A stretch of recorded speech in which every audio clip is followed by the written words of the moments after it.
IPL নিঃসন্দেহে বিশ্বমানের একটা টুর্নামেন্ট। কারণ এইখানে বিশ্বের সবচেয়ে নামি দামি খেলোয়াড়রা এই টুর্নামেন্টে অংশগ্রহণ করে থাকে, এইটা সত্য। এবং আইপিএল এর মান নিয়ে যারা ক্রিকেটকে ভালোবাসেন আমার মনে হয় কেউই প্রশ্ন তুলতে পারবেন না বা প্রশ্ন তুলবেন না।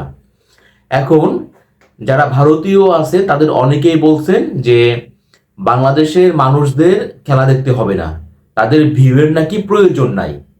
আসলে আপনারা কি এই কথাটা মানে কোন যুক্তির আড়ালে আপনারা বলছেন, বা কতটা বাস্তবসম্মতভাবে চিন্তা করে আপনারা কথাটা বলছেন?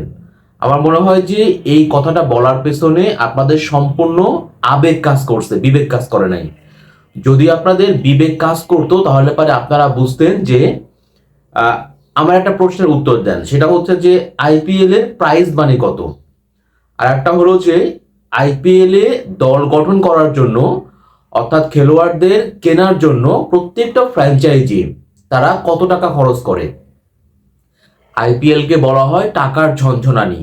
এখানে এক একটা খেলোয়াড়ের যে দাম এবং একটা দল গঠন করার পেছনে মানে দল গঠন করার জন্য প্রত্যেকটা ফ্র্যাঞ্চাইজি যে পরিমাণ কোটি কোটি রুপি খরচ করে এটা কিন্তু অবিশ্বাস্য, অকল্পনীয়।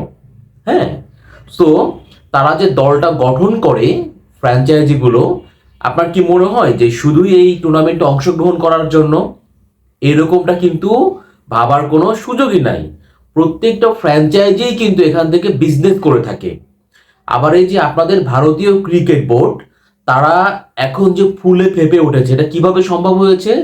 এটা কিন্তু সম্ভব হয়েছে এই আইপিএল এর যে মিডিয়া রাইটস, আপনারা খোঁজ নিয়ে দেখেন যে এখানে কত টাকায় এই মিডিয়া রাইটসটা বিক্রি করা হয়।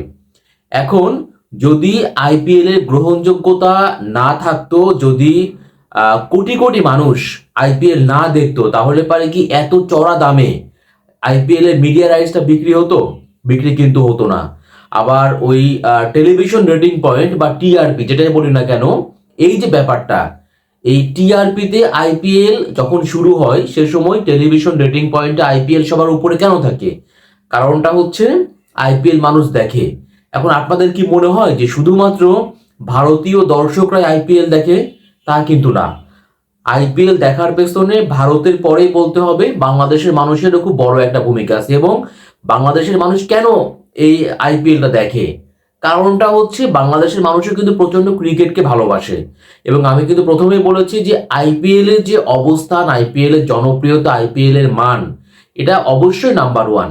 আপনি কোনোভাবে এটাকে নিয়ে মানে আপনি বিতর্ক সৃষ্টি করতে পারবেন না আইপিএল এর জনপ্রিয়তা নিয়ে বা মান নিয়ে।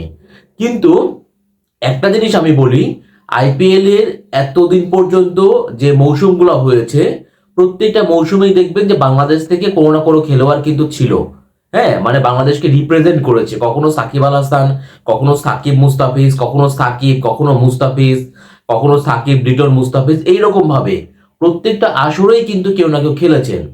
বাট এবারের যে আসরটা, এবারে মানে 25 সালের যে মৌসুমটা হবে বা আসরটা হবে, সেখানে শুধুমাত্র মেগা নিলাম থেকে বাংলাদেশের 12 জন ক্রিকেটার নাম দিয়েছিলেন, কিন্তু কোনো খেলোয়াড়কে আহ, আহ, কেনেনি কোনো দল, কোনো ফ্র্যাঞ্চাইজি। তো আমি বলতে চেয়েছি বাংলাদেশের ক্রিকেটাররা থাকলে পারে বাংলাদেশের মানুষের যে আগ্রহ, এটা কিন্তু অনেক বেড়ে যায় আইপিএল কে ঘিরে। এবং একটা একটা একটা কথা আমি আপনাদেরকে বলি, এই মেগা নিলামের আগেই আপনারা অনেকেই দেখেছেন যে চেন্নাই তাদের ফেসবুক পেজে একটা পোস্ট করেছিল, সেখানে রবীন্দ্র জাদেজার সঙ্গে তারা একটা শ্যাডো, একটা পিকচার দিয়েছিল। এবং এই দ্বিতীয় অলরাউন্ডার কে হতে পারেন সে প্রশ্ন ছুড়ে দিয়েছিল। আপনারা সবাই দেখেছেন, ওই শ্যাডো দেখে কিন্তু সবাই বুঝতে পেরেছে এটা হচ্ছে সাকিব আল হাসানের। এবং ওই দিন যদি আপনি চেন্নাইয়ের পেজটা দেখেন যে কি পরিমাণ ওই পোস্টে লাইক পড়েছে, শেয়ার হয়েছে, এবং এটা নিয়ে কিন্তু বাংলাদেশের মানুষও ফেসবুকে প্রচুর লেখালেখি করেছে। তো আমাদের মধ্যে কিন্তু ক্রিকেটই উন্মাদনাটা অনেক বেশি। আর যখনই বাংলাদেশের কোনো ক্রিকেটার এই আইপিএল এ থাকবে, তার মানে আপনি বোঝেন সে আগ্রহটা কিন্তু দ্বিগুণ হয়ে যায়। আইপিএল এর সময় চায়ের দোকান থেকে শুরু করে, অফিস থেকে শুরু করে, বাসা বাড়ি বলেন, সব জায়গায় কিন্তু বাংলাদেশের মানুষ আইপিএল দেখে। এবং যখন বাংলাদেশের কোনো ক্রিকেটার ওই দলটায় থাকে, তখন তো ওই দলটাকে নিয়ে বাংলাদেশের মানুষের আগ্রহ শেষ থাকে না। সো এই জায়গা থেকেও কিন্তু টিআরপি যে নাম্বার ওয়ান ওয়ান থাকে বা ভিউয়ের যে ব্যাপারটা থাকে, এটাও কিন্তু খুব বড় একটা প্রভাব ফেলে। বাট আপনারা হচ্ছে এই বাস্তবতাটা বুঝতে পারছেন না, আপনারা আবেগ দিয়ে চলছেন এবং এই জন্যই বলছেন বাংলাদেশের মানুষের ভিউয়ের প্রয়োজন নয়। বাংলাদেশের প্রায় 18 কোটির বেশি কিন্তু মানুষ আছে এবং এদেশের মানুষ যে কি পরিমাণ ক্রিকেটকে ভালোবাসে সেটা আপনারা হয়তো কল্পনাও করতে পারছেন না। আপনারা হয়তো বিভিন্ন কারণে, আমি জানি না আসলে এদের কারণটা কি, পারফরমেন্স নাকি রাজনৈতিক কোনো ইস্যু নাকি বিসিবির এনওসি না দেওয়া, খেলোয়াড়দের পূর্ণ সময়ের জন্য না পাওয়া, বিভিন্ন কারণে খেলোয়াড়দের আপনারা নাই কিনতে পারেন। আপনাদের টুর্নামেন্ট, আপনাদের ফ্র্যাঞ্চাইজি, আপনাদের দল, আপনাদের দেশ, আপনারা মনে করতে পারেন বাংলাদেশের খেলোয়াড়রা হয়তোবা ক্যাপাবল না বা তাদেরকে সম্পূর্ণ সময়ের জন্য পাওয়া যাবে না, বা তাদেরকে কেনা মানে তাদের পেছনে টাকার অপচয় করা, যেটা আপনারা মনে করতে পারেন। বাট বাস্তবতা হচ্ছে যে বাংলাদেশের খেলোয়াড়, অবশ্যই বাংলাদেশের খেলোয়াড় থাকলে এবং বাংলাদেশের মানুষ, আপনাদের এই মিডিয়া রাইটসের যে ব্যাপারটা না, এই যে এত আকাশচুম্বী হয়ে গেছে, এটার পেছনে বাংলাদেশের মানুষেরও খুব বড় একটা ভূমিকা আছে। আরও একটা কথা বলি যে বাংলাদেশের খেলোয়াড়দের প্রাইসটা কিন্তু আহামরি ছিল না। মুস্তাফিজুর রহমানের 2 কোটি রুপি, সাকিব আল হাসান, লিটন দাস, মেহেদী হাসান মিরাজের 1 কোটি রুপি, বাকি 8 জন খেলোয়াড় তাসকিন শরীফুলদের মাত্র 75 লাখ রুপি করে তাদের বেস প্রাইস ছিল। তো আমার মনে হয় যে এই তাদের যে প্রাইসটা ছিল খুবই কমই ছিল এবং এই টাকাতে আইপিএল এর মতো একটা টুর্নামেন্টে এই টাকাতে অবশ্যই বিক্রি হওয়ার মতো খেলোয়াড়, এই 12 জন খেলোয়াড়ের মধ্যে কি একজন খেলোয়াড়ও ছিল না? অবশ্যই কেউ না কেউ ছিল, কিন্তু কোনো একটা কারণে আপনারা বাংলাদেশের খেলোয়াড়দের কেনেননি, এটাই হলো সত্য। বাট আপনারা ওই বাস্তবতাটা হচ্ছে মেনে নেন যে বাংলাদেশের দর্শকরাও আপনাদের ওই ভিউয়ের যে ব্যাপারটা বা টিআরপির যে ব্যাপারটা, এই ক্ষেত্রে বাংলাদেশের দর্শকদের খুব বড় একটা ভূমিকা রাখেন। বাট যদি আপনারা এটা না মানেন তাহলে বলতে হবে যে আপনারা আসলে বাস্তবতা না, আপনারা এখন আবেগ দিয়ে সবকিছু বিচার বিবেচনা করছেন। যখন আইপিএলটা শুরু হবে 25 সালের, তখন যে টিআরপির যে ব্যাপারটা থাকবে বা ভিউয়ের যে ব্যাপারটা থাকবে, সেটা আপনারা 24 সালের সঙ্গে 25 সালের ভিউয়ের ব্যাপারটা কাউন্ট করে দেখবেন যে কোনো প্রভাব পড়েছে কিনা।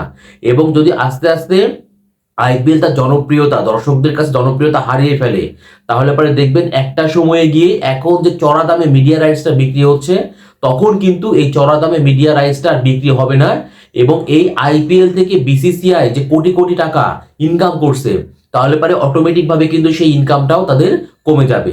সো এটাই হচ্ছে বাস্তবতা, বাস্তবতাটা আপনাদেরকে মেনে নেওয়া উচিত।